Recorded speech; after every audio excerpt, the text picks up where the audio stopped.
bounds.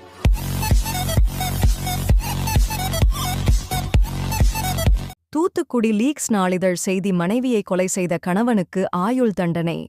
Thoothukudi மாவட்டம் ஜூலை 22 மாசார்பட்டி காவல் நிலைய எல்லைக்குட்பட்ட மாவில்பட்டி பகுதியில் கடந்த 2001ஆம் ஆண்டு மனைவியை கொலை செய்த கணவனுக்கு தூத்துக்குடி மகிழா நீதிமன்றம் இன்று ஆயுள் தண்டனை மற்றும் ரூ.3000 அபராதம் விதித்து தீர்ப்பளித்துள்ளது.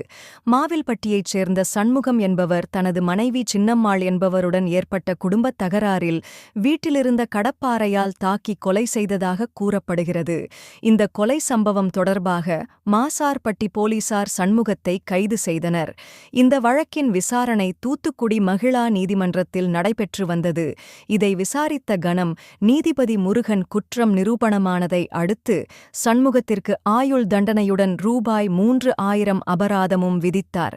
இந்த வழக்கை சிறப்பாக புலனாய்வு செய்த மாசார்பட்டி காவல் நிலையத்தின் முன்னாள் ஆய்வாளர் அனிதா வழக்கில் அரசு தரப்பு வாதத்தை திறம்பட முன்னெடுத்த அரசு வழக்கறிஞர் எல்லம்மாள் மற்றும் விசாரணைக்கு உதவியாக இருந்த தலைமை காவலர் மாரிச்சாமி ஆகியோருக்கு மாவட்ட காவல் கண்காணிப்பாளர் பாராட்டு தெரிவித்தார். செய்தியாளர், தூத்துக்குடி லீக்ஸ்.